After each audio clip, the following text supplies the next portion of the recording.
The episode comes about halfway through season 6, as the stakes are reaching an all-time high for all of the characters. But no one is feeling the heat more than Spencer. He's already declared for the draft, and after a tough season, Gao's championship prospects have been miraculously reignited after another team loses unexpectedly in the playoffs. Not only are the Condors headed to the Rose Bowl to compete for the national title, they're also going up against their local rival and defending champion, Coastal California.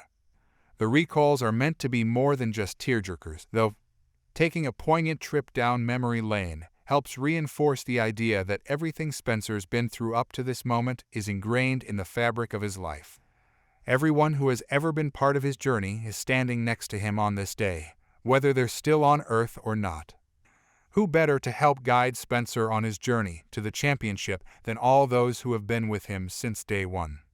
What helps ease his nerves is being surrounded by the support of his family and friends, like Chris and, of course, Coop. His mom as well. The person he finds the most comfort in, however, is Sean, who has been visiting Spencer in his dreams leading up to the big day. A part of the whole fabric of the show is the fact that Sean protected Spencer so that he could achieve this dream without Spencer realizing that, Carol explained. He put a halo of protection over him in the neighborhood to make sure that he was one of the ones that made it out. So, as he was approaching arguably the biggest game of his career to date, it only felt right that Sean be part of that. It's a testament to the community this show has created that Reeves was an immediate yes, as Carol recalled. Without seeing a script, he was like, "I'm blocking out some dates. I'm yours. Let me know what you need." As Spencer prepares for the championship, he visits each of the fields he's previously played on to remember just how far he's come. "All those fields mean something to me, just as an actor," Ezra said of returning to each of them, now taking the reins on both sides of the camera. And it all culminated in a return to the Rose Bowl, where the show had shot in season 1 under very different circumstances. "We weren't allowed on the field," Ezra remembered of shooting that scene in season 1.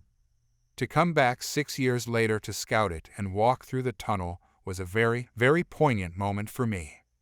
The 100th episode wasn't just a chance to show how far Spencer has come and how close he is to everything he's always dreamed of.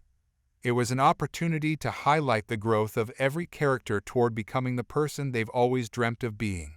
Even if they didn't, that's who they wanted to be. Asher steps back onto the field in a moment of crisis for Coastal California, not to return to the game but to say goodbye to it so he can focus on his family and create the family for his son that he never had as a child.